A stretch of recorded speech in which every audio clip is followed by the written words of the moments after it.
আল্লাহ রাব্বুল আলামিন বলছেন, নবী বলে দাও, নবী ঘোষণা করে দাও, ইন কুনতুম তুহিব্বুনাল্লাহ, যদি তোমরা আল্লাহর প্রিয় হতে চাও, আল্লাহর ভালোবাসা যদি পেতে চাও, ফাত্তাবিউনি, আমি নবীর অনুসরণ করো, আমি রসুলকে মানো। দু একটা জায়গায় মানবে, ব্যাপারটা এমন না। দাঁড়িয়ে রাখার সময় মানবে, টুপি পরার সময় মানবে, জুব্বা পরার সময় মানবে, কিন্তু হালাল খাবারের ব্যাপারে মানবে না, হালাল হারামে সীমা রেখার ব্যাপারে মানবে না, আইন কানুনের ব্যাপারে মানবে না, বিধিবিধানের ব্যাপারে মানবে না। মসজিদে ঢুকলে কিছু কিছু মানবে, মসজিদ থেকে বের হলে মানবে না। এটাকে সত্যিকারে মানা বলে না, বরং জীবনের সকল ক্ষেত্রে আমি রসুলকে মানো, আমি রসুলের অনুসরণ করো। একটু জোরে বলেন সুবহানাল্লাহ। রসুল কোনো খণ্ডিত জীবন ব্যবস্থা নিয়ে আসে নাই। রাসূল সাল্লাল্লাহু আলাইহি সাল্লাম পরিপূর্ণ জীবন ব্যবস্থা নিয়ে এসেছে। সেই জীবন ব্যবস্থার নাম হলো দ্বীন, ইসলাম। পুরোটা মানো, কারণ পুরাটাই রাসূল সাল্লাল্লাহু আলাইহি সাল্লামের জীবনে আছে না নাই? পুরো দিন রাসূল সাল্লাল্লাহু আলাইহি সাল্লামের জীবনে ছিল, সাহাবা একরামের জীবনে ছিল। এ কারণে তারা সেরা হয়েছে। তোমরাও যদি তা করতে পারো, ইউহিব্বুকুমুল্লাহ, তোমরা আল্লাহর ভালোবাসা পেয়ে যাবে। ওয়াগফির লাকুম যুনুবাকুম, আল্লাহু গফুরুর রহিম। আল্লাহ তাআলা এ দুনিয়ার জীবনে তোমাদের যত গুনাহ হবে সব গুনাহ মাফ করে দেবে। দুইটা পেলাম, আল্লাহর ভালোবাসা পাবো, গুনাহ মাফ হয়ে যাবে। এটা বলেন তো, আমাদের গুনাহ আছে না ভাই? আহা, গুনাহ তো সবাই আছে ভাই। আল্লাহ বলছেন তোমাদের গুনাহগুলো মাফ করে দেব। আল্লাহু গফুরুর রহিম, আল্লাহ হলেন গুনাহ ক্ষমাকারী, আল্লাহ তার বান্দার প্রতি দয়ালু। সুবহানাল্লাহ। আল্লাহ গুনাহ ক্ষমা করতে পারে, আর আল্লাহ তার বান্দার প্রতি রহম দিল, দয়ালু। তিনি চান বান্দার গুনাহ হয়ে গেলে বান্দা আল্লাহর কাছে ক্ষমা চাক। আল্লাহকে যদি ডাক দেয়, আল্লাহ মাফ করে দেয়। ডাকার মতো ডাকতে পারলে আল্লাহ ক্ষমা করে কি করে না? সেভাবে ডাকতে হবে, সেভাবে ডাকতে হবে। মুমিনে হোক আল্লাহর জন্য ভালোবাসা, ভালোবাসা হোক লৌকিকতা মুক্ত, ভালোবাসা হোক কৃত্রিমতা মুক্ত। ভালোবাসা লোকালয়ে যা হবে আড়ালেও তা হবে, লোকচক্ষুর সামনে যা হবে আড়ালেও তা হবে, মঞ্চে যা হবে মঞ্চের বাহিরেও তা হবে। একটা ভিতর আর একটা বাহির। আল্লাহ আমাদের উভয়টা পরিচ্ছন্ন করে দাও, আমিন। কিছু সমস্যা হতেই পারে, কথা কাটাকাটি, মনোমালিন্য, মনের দূরত্ব, ছেলে মেয়ের সাথে হয়, স্ত্রীর সাথে হয়, ভাইয়ের সাথে হয়। এগুলো হয় না ভাই? আল্লাহ তাআলা জানেন এগুলো হবে, হয়। এই জন্য আল্লাহ সূরা হুজরাতের 10 নম্বর আয়াত আল্লাহ বলছে, কি বলছেন শুনেন। ইন্নামাল মুমিনুনা ইখওয়াতুন ফাআসলিহু বাইনা আখাওয়াইকুম ওয়াত্তাকুল্লাহা লাআল্লাকুম তুরহামুন। শোনো মুমিনেরা, ইন্নামাল মুমিনুনা ইখওয়াতুন ফাআসলিহু বাইনা আখাওয়াইকুম, নিঃসন্দেহে মুমিনেরা পরস্পর ভাই ভাই। মুমিন ভাই ভাই, মুমিনেরা ভাই ভাই। অতএব ভাইদের মধ্যে কোনো সমস্যা হলে, কোনো মনোমালিন্য হলে, কোনো কথা কাটাকাটি হলে তোমরা নিজেরাই ইসলাহ করে ফেলো। সুবহানাল্লাহ। ফাসলিহু বাইনা আখাওয়াইকুম, তোমাদের ভাইদের মধ্যে সদ্ভাব করে দাও, ভালোবাসা সৃষ্টি করে দাও, দূরত্ব বাড়াইও না। দুইজনে কথা কাটাকাটি হয়েছে, সমস্যা সমাধান করে একে অপরের ভাই হয়ে যাও, দূরত্ব বাড়াইও না। আচ্ছা বলেন তো, এভাবে কথা কাটাকাটি হইলে মধ্যখানে আরেকজন ঢুইকা দূরত্ব বাড়াইয়া দেয়, এরকম গিরিঙ্গিবাজ আছে না নাই?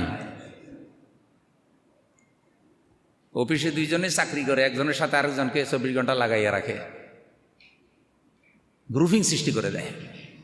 কি সুন্দর করে আল্লাহ বলছে, ফাসলিহু বাইনা আখাওয়াইকুম, তোমাদের ভাইদের মধ্যে সদ্ভাব সৃষ্টি করো। ওয়াত্তাকুল্লাহ, আল্লাহকে ভয় করো, মুত্তাকি হও। খবরদার কারোর মধ্যে সমস্যা সৃষ্টি করো না। দূরত্ব বাড়াইও না, গণ্ডগোল বাড়াইও না।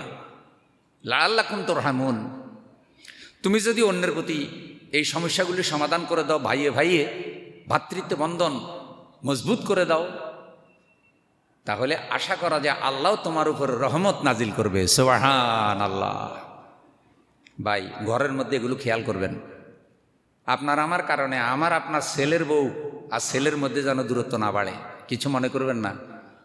অনেক সময় মা বাবাদের কারণেও ছেলে আর ছেলের বউয়ের মধ্যে গণ্ডগোল লেগে যায়।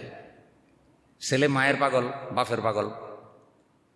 এখন এই সুযোগে মা বাবা ছেলের উপর অন্যায় আবদার খাটাইলে আল্লাহর কাছেও মা বাবাকে জবাব দিতে হবে। মনে রাখবেন, কোনো কোনো ক্ষেত্রে পিতামাতারা সন্তানের সংসারে আগুন লাগাই দেয়, এবং পিতামাতা হওয়ার যে অধিকারটা, সেই অধিকারটা এমন মারাত্মকভাবে প্রয়োগ করে, আল্লাহ প্রদত্ত অধিকার যেটা, শেষ পর্যন্ত সন্তানের জীবনও শেষ হয়, সন্তানের সংসার ভেঙে যায়। এমন নজিরও আছে না নাই? আছে। খারাপ দৃষ্টিতে নিবেন না। আবার ছেলে পিতামাতার হক আদায় করবে। কোনো পিতামাতা যেন ছেলের বউয়ের নামে ছেলের কাছে মিথ্যাচার না করে। কোনো পুত্রবধূ যেন তার স্বামীর কাছে তার শ্বশুর শাশুড়ির নামে মিথ্যা কথা বানিয়ে বানিয়ে না বলে। পিতামাতার সাথে সন্তানের ভালোবাসা এটা আছে, থাকবে। স্ত্রীর সাথে স্বামীর ভালোবাসা সেটাও কি থাকবে, দুইটাই থাকতে হবে। পিতামাতার সাথে সন্তানের ভালোবাসা একরকম, ছেলের সাথে ছেলের স্ত্রীর ভালোবাসা আরেক রকম। পিতামাতাও তো একদিন স্বামী স্ত্রী ছিল কিনা? তো পিতামাতাও তো একদিন স্বামী স্ত্রী ছিল, যার কারণে সন্তান এসেছে।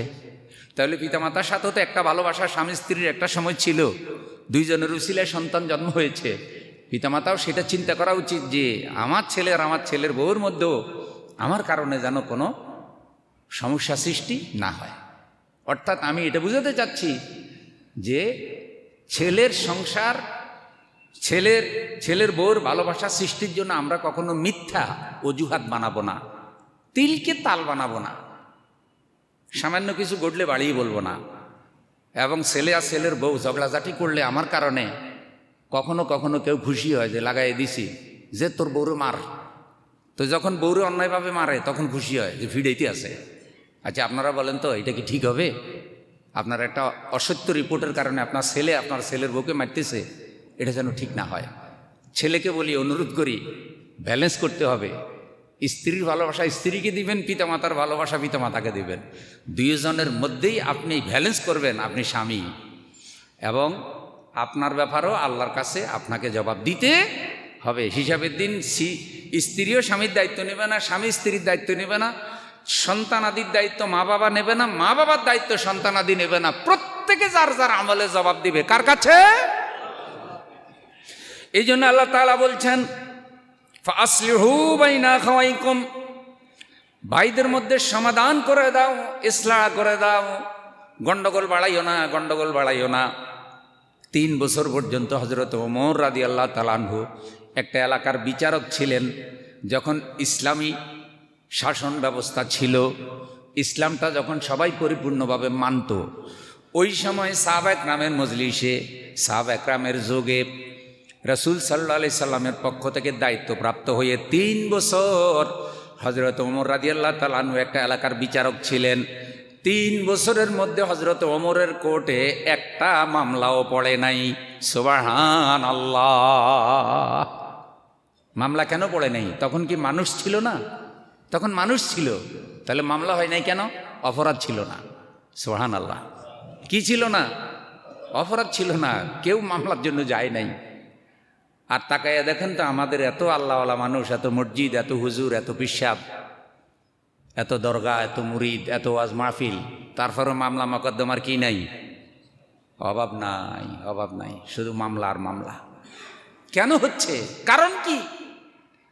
ওমর রাদিয়াল্লাহু তাআলা আনহু 3 বছর থাকলেন, একটা মামলা তার কোর্টে পড়ল না। তাহলে সেটা কেমন সমাজ ব্যবস্থা ছিল? তারা কেমন মানুষ ছিলেন?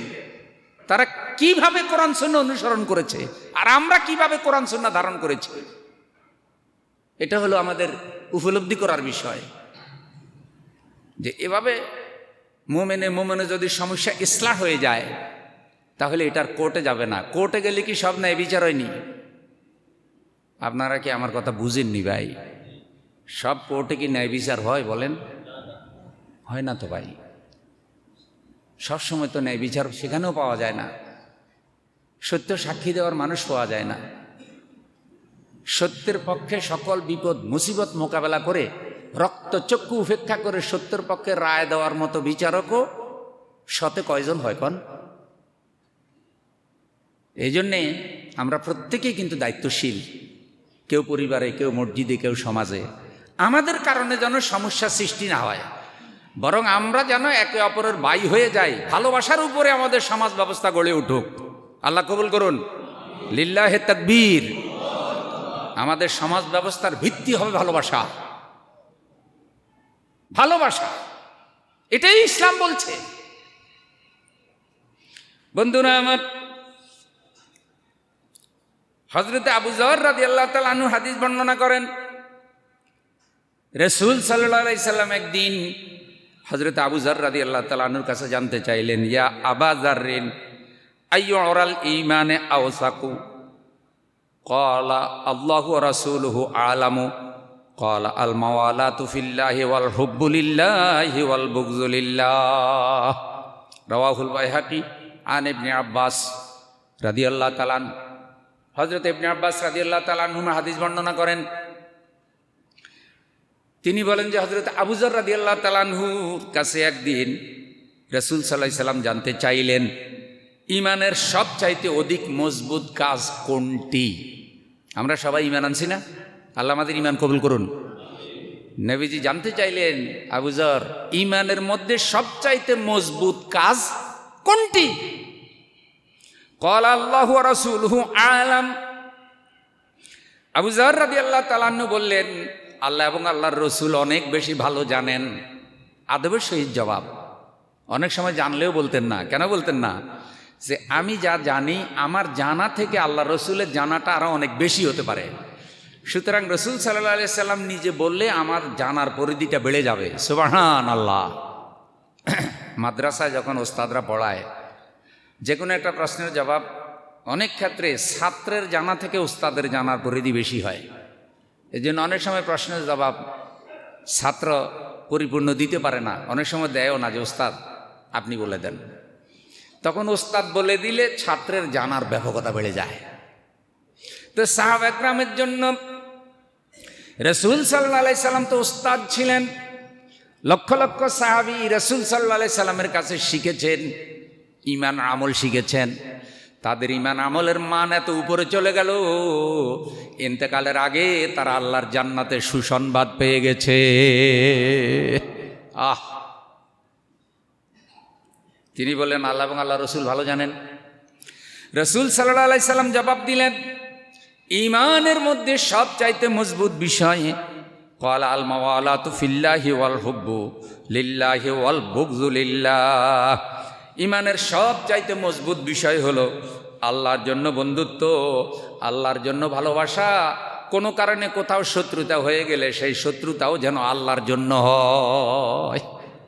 Everything for Allah, love for Allah, do not love for Allah. ভালোবাসা আল্লাহর জন্য। কাউকে ভালোবাসবো না, সেটাও কার জন্য? আমার সব কিছু কার জন্য? সব আল্লাহর জন্য, সব আল্লাহর জন্য।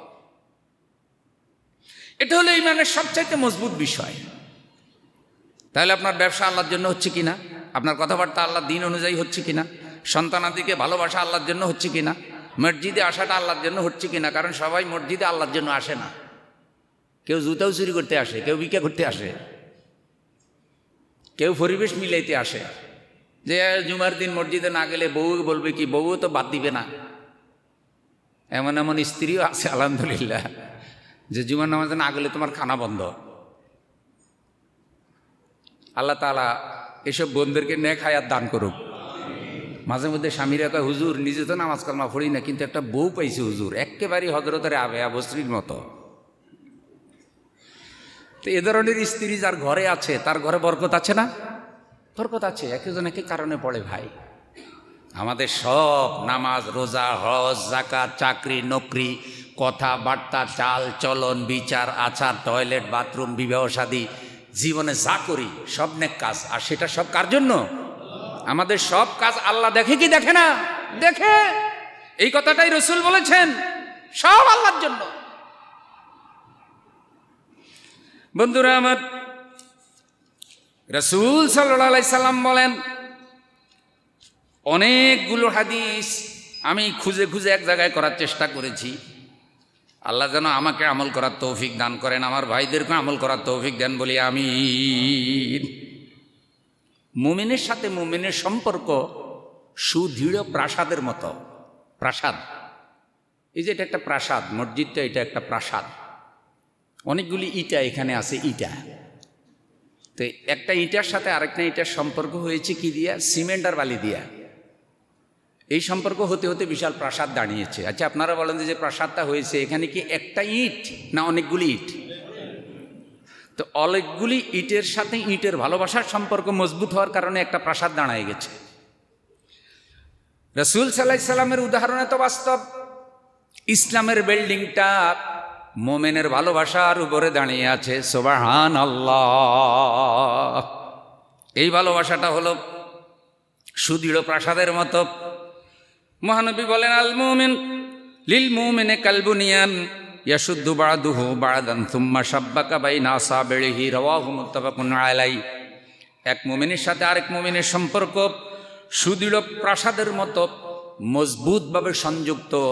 একটা প্রাসাদের ইটা যেরকম আরেকটা ইটার সাথে মজবুতভাবে লেগে আছে। এই কথা বলে রাসূল সাল্লাল্লাহু আলাইহি সাল্লাম এক হাতের আঙ্গুল আরেক হাতের মধ্যে ঢুকাইয়া দেন। সুবহানাল্লাহ। এই যে আমি ঢুকাইয়া দিলাম, এখন বলেন তো একটা হাত আরেকটা হাতের আঙ্গুলের মধ্যে ঢুকার কারণে এখন এই মজবুত হয়েছে নি? মজবুত হয়েছে। আর মধ্যখানে কোনো ফাঁকা নাই, মধ্যখানে কোনো কি নেই, ফাঁকা নেই। তো মোমেনের সাথে মোমেনের ভালোবাসার সম্পর্কটা এরকম মজবুত হবে। এই প্রাসাদের ইটাগুলি যেভাবে একটা আরেকটাকে মজবুতভাবে ধরেছে, আর এই ভালোবাসার মধ্যে কোনো ভেজাল থাকতে পারবে না, কোনো ফাঁকা থাকতে পারবে না। বলেন সুবহানাল্লাহ। তাইলে এখানে আর ভেজাল ভালোবাসার কোনো সুযোগ আছে না? ভেজাল ভালোবাসার সুযোগ নেই। আপনি হয়তো একটা বড় চাকরি করেন, ফিয়ন আপনারা ভালোবাসে চাকরি ঠিক রাখার জন্য, অথবা আপনি হয়তো একজনকে দিয়ে কোনো কাজ ফাজ করান, সে চিন্তা করছে এই কাজটা বৈধ হোক আর অবৈধ হোক আপনারা করিয়া দেয় খুশি করার জন্য। আছে না ভাই? সত্য কথা, সত্য কথা। একজনকে সালাম দিছে, আসসালামু আলাইকুম। তো সালাম দেওয়ার পরে ওয়ালাইকুম আসসালাম বলছে, খুব সুন্দর কৌশলাতে জিজ্ঞাসা করছে যেন তারা ভালোবাসে। আর মনে মনে বলতেছে কি, যেদিন তুই মরবি সেদিন আমি মিষ্টি খাওয়াবো। কিও সামনে একরকম পিছনে আরেক রকম কেন? ওই যে সামনেরটা করছে ডরে। এখন বিভিন্ন গ্যাং বাইর হয়েছে না, কিশোর গ্যাং, এই গ্যাং সেই গ্যাং, গডফাদার। এমন কিছু লোক আছে যাদেরকে রাস্তাঘাটে সালাম না দিলে মাইন্ড করতে পারে। এই জন্য কোনো খারাপ মানুষ হইলেও তার সামনে সালাম দিয়া ভালোবাসা দেখায়, আর অন্তরে অন্তরে কি দেখায় না? ভালোবাসা দেখায়। আল্লাহ যেন এ ধরনের খারাপ চরিত্র থেকে আল্লাহ রসুলের উম্মতদেরকে হেফাজত করেন। বলেন আমিন। মানুষ যেন পিছনেও আমার জন্য দোয়া করে, সামনেও যেন, সামনে যাই বলুক, মানুষ যেন পিছনে আমার জন্য দোয়া করে। আমি আড়ালে, আমি নাই, ওই অবস্থায় মানুষ যেন বলে যে না ভাইজানের ব্যবহার ভালো, আচার ব্যবহার ভালো, দিনদারি ভালো, কথাবার্তা ভালো, মিথ্যা কথা বলে না, মিথ্যা অভিযোগ দেয় না, মিথ্যা সাক্ষী দেয় না। অর্থাৎ আপনার অনুপস্থিতিতে মানুষের মধ্যে যে মূল্যায়নটা ফুটে উঠে সেটাই কিন্তু আসল। প্রিয় বন্ধুরা আমার, এই জন্যে রাসূল সাল্লাল্লাহু আলাইহি সাল্লাম মুমিনের ভালোবাসার সম্পর্ককে প্রাসাদের সাথে তুলনা করেছেন। এরপর আরেকটা হাদিস এমন বলা হয়েছে, আল্লাহ রাব্বুল আলামিনের হাবিব বলছেন, কিয়ামতের দিন কিছু মানুষকে ভালোবাসা আল্লাহর উপরে ওয়াজিব হয়ে যায়। সুবহানাল্লাহ। আচ্ছা, আল্লাহর জন্য ফরজ, আল্লাহর জন্য ওয়াজিব, আল্লাহর জন্য নফল, এমন কিছু তো নাই।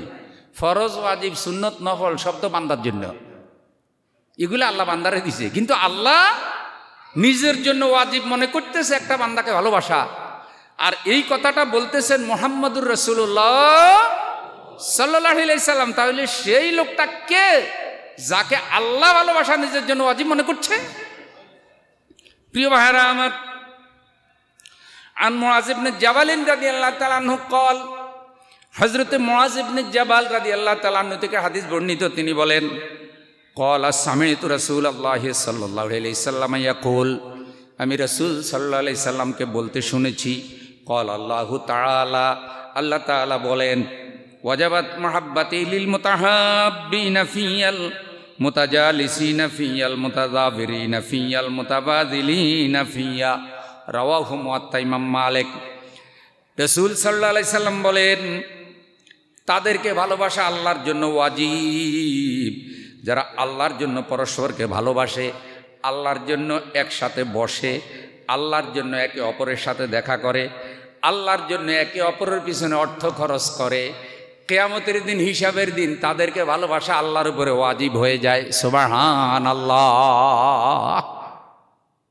সবাই একসাথে বসে কার জন্য? আচ্ছা, আমরা যে এখানে সবাই এখন একসাথে বসছি কার জন্য? আচ্ছা, একসাথে বসছি আল্লাহর জন্য। এরপরে মহানবী বলেছেন, তারা একে অপরের জন্য অর্থ খরচ করে। এক জায়গায় বসছেন, এক কাপ চা খাইলেন, আপনি বিলটা দিয়ে দিলেন, মনে মনে নিয়ত করলেন, আল্লাহ তুমি আমার এই বিলটা কবুল করো। তাহলে খরচটা কার জন্য হইল? উঠছেন আটি বাজার থেকে, যাবেন হয়তো মোহাম্মদপুর, আপনার সামর্থ্য আছে, আপনি কি করলেন?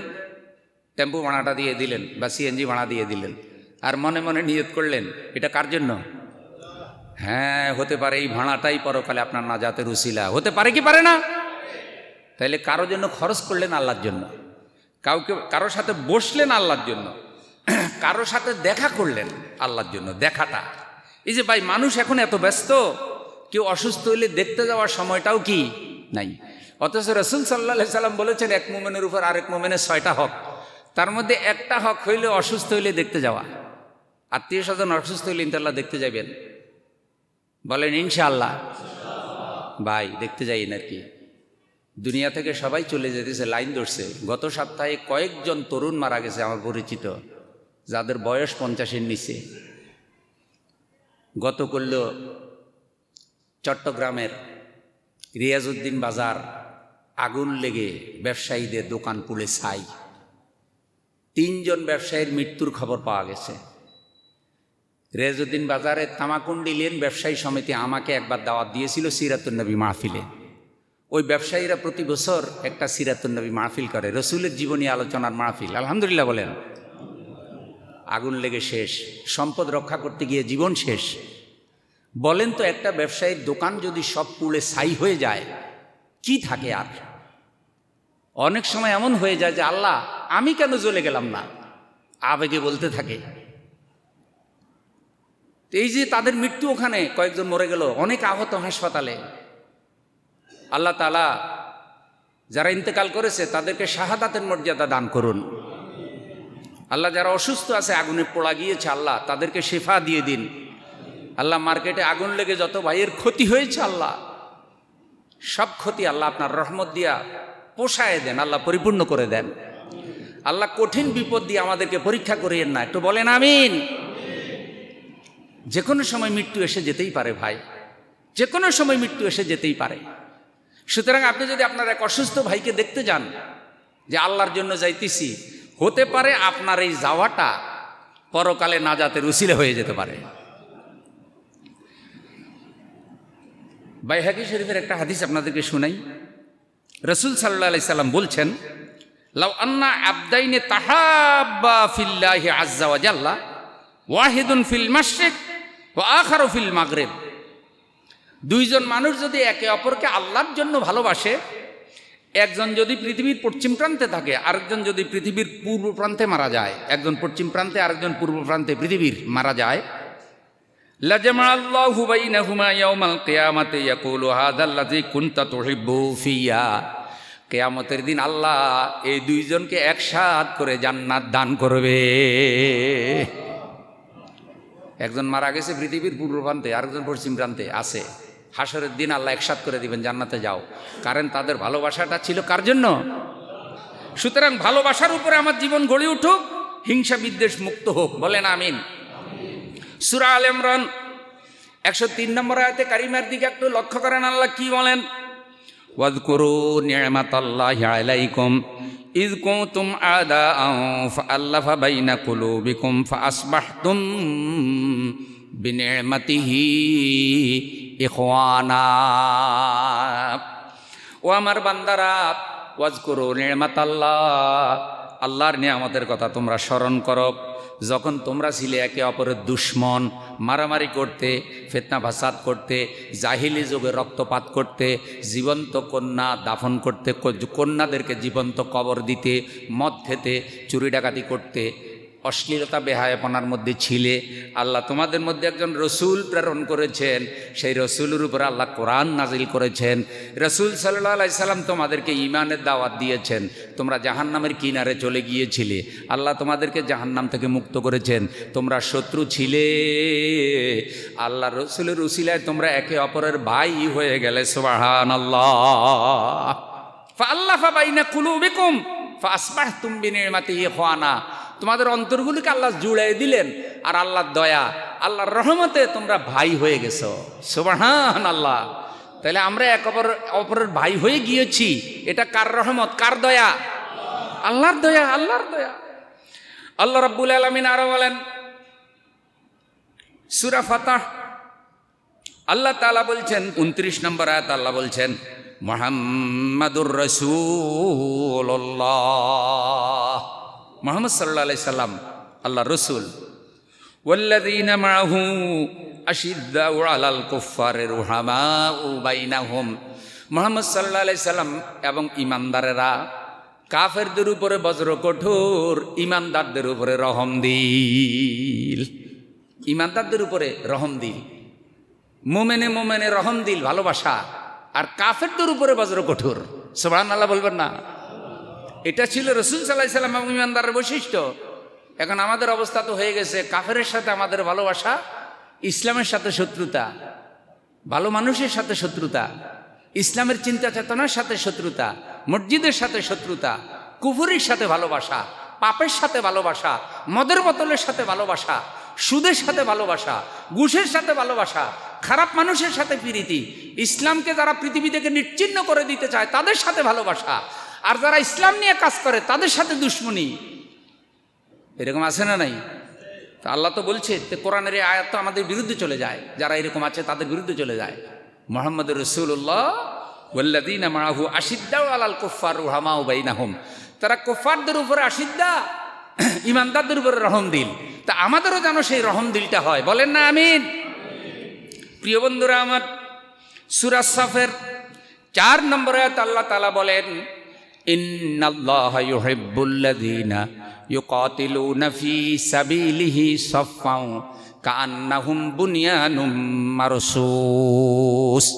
আল্লাহ তো ওইসব বান্দাদেরকেই ভালোবাসেন যারা আল্লাহর দ্বীন প্রচারের জন্য, দ্বীনকে টিকায় রাখার জন্য, দ্বীনকে প্রসারিত করার জন্য, দ্বীনের ইজ্জত মর্যাদা সম্মান প্রতিষ্ঠিত করার জন্য তারা একসাথে হইয়া চেষ্টা করে। আর তাদের পারস্পরিক সম্পর্ক হয় যেন সীসা ডালা প্রাচীর। সুবহানাল্লাহ। আগে শুধু প্রাচীর বলেছে আগের হাদিসে, আর এখানে আল্লাহ বলছে সীসা ডালা প্রাচীর। সিমেন্ট ডালা প্রাচীরের থেকেও সীসা ডালা প্রাচীর আরো মজবুত। এ কারণে সিমেন্ট ডালা প্রাচীর বলা হয় নাই, বলা হয়েছে তাদের পারস্পরিক ভালোবাসার সম্পর্ক হবে সীসা ঢালা প্রাচীর। লিল্লাহে তাকবীর। এই জন্য তো কাতার সোজা করো, কাতারের মধ্যখানে কোনো ফাঁকা রাখিও না। এক মুমিন আরেক মুমিন কাঁধে কাঁধ, পায়ের কনিষ্ঠাঙ্গুলির সাথে আরেকজনের কনিষ্ঠাঙ্গুলি মিলাইয়া কাতারটা মজবুত করে বানাও, যেন মধ্যখানে কেউ ঢুকতে না পারে। যেখানে ফাঁকা থাকে ওখানে শয়তান ঢুকবে। তো মসজিদে তালিমগুলা কেন দেয়? মসজিদের কাতারে যেভাবে মজবুতভাবে দাঁড়িয়েছ, হিংসা বিদ্বেষ মুক্ত হইয়া, কারো সাথে কারো হিংসা নাই, সব পাশাপাশি যেভাবে দাঁড়িয়েছ, মসজিদ থেকে যখন বেরিয়ে যাবে পুরো ইসলামের জিন্দেগিটাই তোমার এই ভালোবাসার উপরে এক কাতারে থাকবে। ভাই, এ কারণে তো মুসলমানদের আজকে উন্নতি নাই। ফিলিস্তিনে মার খায়, একযোগে কথা বলতে পারে না। নিষ্পাপ শিশু মারতেছে, একযোগে কথা বলতে পারে না। বাড়িঘর ধ্বংস হচ্ছে, সবাই একসাথে কথা বলতে পারে না। কোনো অন্যায় বিচারের বিরুদ্ধে একসাথে একটা হুঙ্কার দিবে সেই সুযোগ হয় না। কারণ ওই মহব্বত আর ভালোবাসার সম্পর্কটা এখন নাই ভাই। এটা আমরা হারাই ফেলছি। কি আলেম, কি হুজুর, কি পীর, অনেকের থেকেই হারিয়ে গেছে এটা। আল্লাহ যেন হারানো ভালোবাসা আবার আমাদেরকে ফিরে পাওয়ার তৌফিক দান করেন। আমি আপনাদেরকে ভালোবাসার একটা ঘটনা শুনাই। হাফেজ ইবনে হাজার আসকালানি রাহিমাহুল্লাহ একজন বড় আলেম, তিনি একটা কিতাব লিখেছেন মুনাব্বিহাত। এই কিতাবে তিনি বর্ণনা করেছেন 3টি ভালোবাসার হাদিস, 3টি বস্তুকে ভালোবাসার বর্ণনা। তিনি বলেন, কোনো এক সময় রাসূল সাল্লাল্লাহু আলাইহি সাল্লাম সাহাবা একরামের মজলিসে বললেন, 3টা জিনিসকে আমি রাসূল বড় ভালোবাসি। কয়টা জিনিস? 1 নম্বর সুগন্ধি, 2 নম্বর স্ত্রী, আমার স্ত্রীকে আমি বড় ভালোবাসি, 3 নম্বর নামাজ, আমার চোখের শীতলতাকারী। এই 3টা জিনিসকে আমি বড় ভালোবাসি। আল্লাহ 3টা জিনিস আমাদেরকেও ভালোবাসার তৌফিক দান করুন। একটু সুগন্ধি লাগাবেন। সুগন্ধি লাগাইলে কি হবে? অন্যের সাথে মুসাফা করবেন, কোলাকুলি করবেন, তার কাছে আপনার সুগন্ধিটা যাবে, ঘামের দুর্গন্ধ যাবে না। সুগন্ধি ব্যবহার করা। যারা বিড়ি খায় ওদের দেহের মধ্যে তো সবসময় বিড়ির গন্ধ লেগেই থাকে। এখন এই লোকের সাথে যদি আপনি মুসাফা করেন, আপনার হাতের মধ্যে বিড়ির গন্ধ হয়ে যাওয়ার সম্ভাবনা আছে না নাই? এই জন্য ভাই ধূমপান বাদ দেব, ইনশাল্লাহ পারবো তো? সিদ্ধান্ত নিলেই ধূমপান বাদ দিতে পারবেন, কোনো ব্যাপার না। আল্লাহ যারা ধূমপান করে তাদেরকে ধূমপান থেকে দূরে থাকার তৌফিক দাও। ধূমপানের সবসাথে ভয়ঙ্কর দিক হলো গন্ধ। বেডরুম গন্ধ হয়ে যায়, টয়লেট গন্ধ হয়ে যায়, অজুখানা গন্ধ হয়ে যায়, যা সব গন্ধ হয়ে যায়। কে জানে আমি বলছিলাম কিনা, আমি এক মসজিদে যে জুমা পড়াতাম 29 বছর, মসজিদে উঠার আগে হাজী সাহেব আমারে জড়াই ধরে কয়, হুজুর একটু দোয়া করেন, বড় মিসুবেতে আসি। মেহরাবের কাছে গিয়ে দেখি যে সারা গা বিড়ির গন্ধ। মুয়াজ্জিন কয়, হুজুর বিড়ির গন্ধ বাইরে করতে কে? তা আমি কইলাম যে বুঝলাম না, ওই যে হাজী সাহেব আমারে জড়াই ধরছিল। হাজী সাহেবের মুখে বিড়িয়েছিল, আপনারা দেখে বিড়িটা ফালাইয়া দিয়ে জড়াইয়া ধরছে, তাজা বিড়ির গন্ধ। হইতে পারে না ভাই? হইতে পারে, এবং হয়েছে আমার জীবনে। তারপরে তাড়াতাড়ি করে আতর টাতর লাগাইয়া যে সর্বনাশ, এটা তো জিনিসটা কামড়ে হাজী সাহেব জড়াই ধরছে, হুজুর কোলাকুলি করতেছে, কইতেও পারি না সরেন। কিন্তু এখন সবসময় কি সব কথা বলা যায়নি? মানুষের মান মর্যাদা তো আছে, কেমনে বলা যায় যে হাজী সাহেব আপনার থেকে বিড়ির গন্ধ কয় হরেন? কইবে যে হ্যাঁ হুজুরি বুঝে না, হুজুর আমার অপমান করলো।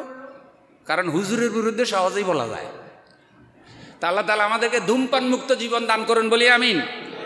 স্ত্রীকে ভালোবাসবেন, পরকিয়া করা লাগবে না, অন্যের বউর দিকে চাওয়া লাগবে না, বয়ফ্রেন্ড গার্লফ্রেন্ড লাগবে না। আপনার চক্ষু শীতলতাকারী হবে স্ত্রী, স্ত্রীর জন্য চক্ষু শীতলতাকারী স্বামী। আর 5 ওয়াক্ত নামাজকে ভালোবাসবেন। লিল্লাহে তাকবীর। কয় ওয়াক্ত? না খালি শুক্রবার, খালি জুমার দিন না, 5 ওয়াক্ত। নবীজি বলার পর হযরত আবু বকর রাদিয়াল্লাহু তাআলা আনহু বললেন, ইয়া রাসূলুল্লাহ সাল্লাল্লাহু আলাইহি সাল্লাম, 3টা জিনিসকে আমি আবু বকর বড় ভালোবাসি। 1 নম্বর হলো আমার রসুলের চেহারাকে আমি বড় ভালোবাসি। আমি দাঁড়াইয়া দাঁড়াইয়া আমার রসুলের চেহারা দেখি, আমার অন্তরাত্মা ঠান্ডা হয়ে যায়। আমার কাছে আমার রসুলের চেহারা বড় প্রিয়। সুবহানাল্লাহ। 2 নম্বর হলো ধন সম্পদ আমি আল্লাহর রাস্তায় খরচ করি, এই জিনিসটাকে আমি বড় ভালোবাসি। 3 নম্বর হলো আমার কন্যা আয়েশা, আমার মেয়ে আয়েশা আপনার স্ত্রী, বিশ্বনবীর স্ত্রী, আমি আমার এই মেয়েটাকে বড় ভালোবাসি। হযরতে ওমর রাদিয়াল্লাহু তাআলা আনহু বললেন, ইয়া রাসূলুল্লাহ, ইয়া হাবিবাল্লাহ, 3টা জিনিসকে আমি ওমর বড় ভালোবাসি। 1 নম্বর হলো সৎ কাজে আদেশ দেওয়া, মানুষকে সৎ কাজের আদেশ দেওয়া, এইটাকে আমি ওমর বড় ভালোবাসি। 2 নম্বর হলো অসৎ কাজে বাধা দেওয়া, আমি ওমর যেখানে দাঁড়িয়ে থাকবো সেখানে পাপের কাজ হতে পারবে না। যত বড় শক্তিশালী ব্যক্তিরাই পাপ করতে আসুক, আমি আমার সাধ্য দিয়া সেটাকে বাধা দেই, আমি অন্যায় কাজে বাধা দান করি। 3 নম্বর হলো পুরাতন কাপড় আমি আমার জন্য বড় ভালোবাসি, কারণ নতুন কাপড় আমার থেকে যারা বিপদে আছে আমি তাদেরকে দান করাটা বড় পছন্দ করি। হযরত ওমর রাদিয়াল্লাহু তাআলা আনহুর এই কথাটা শেষ হওয়ার পর হযরত আলী রাদিয়াল্লাহু তাআলা আনহু বলছেন, ইয়া রাসূলুল্লাহ, ইয়া হাবিবাল্লাহ, 3টা জিনিসকে আমি আলী বড় ভালোবাসি। 1 নম্বর হলো মেহমানের খেদমত করাকে আমি বড় ভালোবাসি। আমার ঘরে যখন মেহমান আসে আমি হাসি মুখে দেখা করি, আর আমার সামর্থ্য অনুযায়ী আমি আমার মেহমানের খেদমত করি। মেহমান খুশি হইলে আমি বড় খুশি হই, মেহমানকে একটু ভালো করে খাওয়াইতে পারলে আমার বড় খুশি লাগে, আমি এটাকে বড় ভালোবাসি। 2 নম্বর হলো গ্রীষ্মকালে রোজা রাখাকে আমি বড় ভালোবাসি। সুবহানাল্লাহ। গরমকালে রোজা ভাই, লম্বা দিনে গরমকালে রোজা রাখতে কষ্ট কম না বেশি? বেশি। গরমকালে রোজা রাখাটাকে হযরত আলী ভালোবাসতেন লম্বা দিনে, কারণ যেই রোজায় কষ্ট বেশি সেই রোজায় সওয়াবও কি বেশি বেশি। শুনেন, এই ঘটনা আমি আরেক জায়গায় বয়ান করছিলাম। বয়ানের পরে এক ভাই আমারে বলে কি, হুজুর গরমকালে রোজা রাখতে তো কষ্ট হয়, আল্লাহ যদি নাইট রোজা দিত ভালো হইতো। শীতকালে নাইট রোজা কি? নাইট রোজা কি? কয় ধরেন এই ঈশার নামাজ পড়ে গিয়া সেহরি খাইতাম, ফজরের নামাজ পড়ে ঘরে গিয়ে ইফতার করতাম, ঘুমের মধ্যে রোজাটা শেষ, কি আরাম, শান্তির রোজা। চিন্তা করছেন আল্লাহ দিনে দিল কেন, রাইতে দিলে অসুবিধা কি আছে? তো এই কথা মানুষ অনেক সময় এরকম মজার মানুষ থাকে তো কথা বলে। ওনার পাশে আরেকজন বসা ছিল, উনি কয় শোন, তোর মাথার মধ্যে যে এই চিন্তাটা আসছে এটা ভেবে আমি আশ্চর্য হইলাম, তুই এটা ভাবলি কেমনে নাইট রোজা, তুই এই শব্দ পাইলি কই? নাইট রোজা এটা তো আমার মাথায় আসে নাই। তখন উনি বললেন, দেখো শরীয়ত যেভাবে আছে সেভাবে মানাই কল্যাণ। অনেক সময় গরমের দিনে রোজা আসলে লোকেরা ভয় পেয়ে যায়, কিন্তু গরমকালের রোজাও কোন দিক দিয়ে যায় টের পাওয়া যায় না। রোজার মাস চলে গেলে আল্লাহরা আফসুস করে যে আল্লাহ রমজান মাসটা যদি আরো লম্বা হতো কতই না শান্তি পেতাম। সুবহানাল্লাহ। তাহলে রোজা রাখতে কোনো কষ্ট আছে না। ইউরোপ আমেরিকা অনেক দেশ আছে যেখানে মানুষ 18 ঘন্টা 19 ঘন্টা পর্যন্ত রোজা রাখে। পৃথিবীর কোনো কোনো প্রান্তে আছে 24 ঘন্টার ভিতরে 22 ঘন্টায় সূর্য দেখা যায়, ওরা 22 ঘন্টায় রোজা রাখে। মাক্কি রোজা রাখছে ওরা কিছুদিন, আমাকে দুজন ফোন করছে, হুজুর কয় মাক্কি রোজা। মাক্কি রোজা কি? কয় মক্কায় যখন সূর্য উঠে তখন থেকে শোবে সাদক হয় তখন থেকে দিন শুরু, আর মক্কায় যখন সূর্য ডুবে তখন তোমরা ইফতার করবা। কয় মক্কার লোকদের সাথে যদি আমরা এই আমল করি তাহলে আমাদের সেহরিও খাওয়া লাগে দিনে, ইফতারও করা লাগে দিনে। মানে যখন সেহরি খাই তখন আকাশে সূর্য, আর যখন ইফতার করি তখনও আকাশে সূর্য। মনে এটা শান্তি লাগে না। তখন আমরা নিয়ত করছি না ওই মাক্কি রোজা রাখা লাভ নাই, 22 ঘন্টার রোজা 22 ঘন্টায় রাখবো। সুবহানাল্লাহ বলবেন না? এর মধ্যে একজনের ঘটনা ঘটছে কি, সে ইফতার করে একটু ঘুমাইছে, ঘুম থেকে উঠে দেখে যে সূর্য উঠে গেছে, তার মানে ওই 2 ঘন্টা রাত ঘুমের মধ্যে শেষ। তো এত কষ্ট করে মানুষ রোজা রাখে, আর আমরা এইসব ফাঁকফুকু তালাশ করে রোজা না রাখার। কিছু লোক আছে রোজার মাস আসলে কয় হুজুর গ্যাস্ট্রিকে ধরছে, ওদেরকে রোজাই খালি গ্যাস্ট্রিকে ধরে, আর কোনো মাসে গ্যাস্ট্রিক নেই। আল্লাহ আমাদেরকে আল্লাহর বিধান মানার তৌফিক দান করুন। হযরত আলী বললেন, হুজুর খোদার দুশমনের বিরুদ্ধে লড়াই করা, আল্লাহর দুশমনের বিরুদ্ধে লড়াই করা, এটাকে আমি বড় পছন্দ করি। হযরত ওসমান রাদিয়াল্লাহু তাআলা আনহু বললেন, হুজুর 3টা জিনিসকে আমি ওসমান বড় পছন্দ করি। সুবহানাল্লাহ। 1 নম্বর ক্ষুধার্তকে খাদ্য দান করা আমি ওসমান বড় পছন্দ করি। একটা লোকের পেটে ক্ষুধা, আমি যখন তাকে কিছু খাওয়াইতে পারি লোকটা খুশি হয়ে যায়, তার রূহ খুশি হয়ে যায়, আর আমার আল্লাহ আমার উপরে খুশি হয়। সুবহানাল্লাহ। ক্ষুধার্তকে খাওয়ানো কত বড় নেক আমল। সুবহানাল্লাহ। একটা লোকের ক্ষুধা লাগছে, আত্মীয় আসছে, আপনি দেখছেন যে আপনার ঘরে ঢুকছে, ঘরে তেমন কিছু নাই বেশি, সাথে সাথে খাওয়াই দিবেন যে ভাই যা আছে আলহামদুলিল্লাহ, আমার পাতিলে যা আছে আপনার কিসমতে তা আছে, খেয়ে ফেলেন। দেখবেন যে লোকটা খাইয়া হয়তো মনে মনে এত খুশি হবে, এমন দোয়া করবে, আপনি হুজুরের দাওয়াত দিয়েও এরকম দোয়া হয়তো পার নাই, এমন দোয়া করবে। তো ক্ষুধার্তকে খাওয়ানো। 2 নম্বর হলো বস্ত্রহীনকে বস্ত্র দেওয়া, যার কাপড় নাই, আপনার হয়তো অনেক বেশি কাপড় আছে, তার একটা কাপড় দিয়ে দেওয়া। 3 নম্বর হলো কোরআন তেলাওয়াত করাকে আমি ওসমান বড় পছন্দ করি, কারণ ওসমান রাদিয়াল্লাহু তাআলা যখন শহীদ হন তখনই তিনি কোরআন তেলাওয়াতরত অবস্থায় ছিলেন। বিদ্রোহীরা তার উপরে আঘাত করেছে, তার দেহের রক্ত কোরআনের পাতা লাল হয়েছে। হযরত ওসমান রাদিয়াল্লাহু তাআলা আনহু তিনি ইন্তেকালের সময় কোরআন তেলাওয়াতরত ছিলেন। আল্লাহ আমাদের ঘরের মধ্যে কোরআন তেলাওয়াত জারি করে দেন, একটু সবাই বলেন আমিন। আজকে অনেক ঘরে কোরআন তেলাওয়াত নাই, অনেকে মসজিদে পড়ে না। আলহামদুলিল্লাহ এই মসজিদ অনেক পরিচ্ছন্ন ভাই, আপনারা লক্ষ্য করছেন মসজিদ অনেক পরিচ্ছন্ন। বছরে 12 মাস এখানে কার্পেটিং পরিষ্কার করার জন্য 3 জন খাদেম আছে, সুন্দর সুন্দর সেলফ রাখা আছে, সেলফে অনেক নতুন, অনেক মসজিদে দেখবেন কোরআন শরীফ থাকে একেবারে পুরাতন ছিঁড়া ময়লা, যেগুলিতে মানে ধরারও হাতে ধরলে দেখা যায় কোরআনের উপরে ময়লা লেগে আছে। এটা হওয়া উচিত না। এখানে সব পরিষ্কার পরিচ্ছন্ন কোরআনুল কারীম রাখা। সুযোগ পেলে আধা ঘন্টা আগে মসজিদে আসবেন, ইনশাল্লাহ কিছুক্ষণ কোরআন পড়বেন তো ইনশাল্লাহ। নিজের ঘরের মধ্যে প্রতিদিন ফজরের পরে বা ইশার পরে যখন সময় পান কিছু না কিছু কোরআন পড়বেন।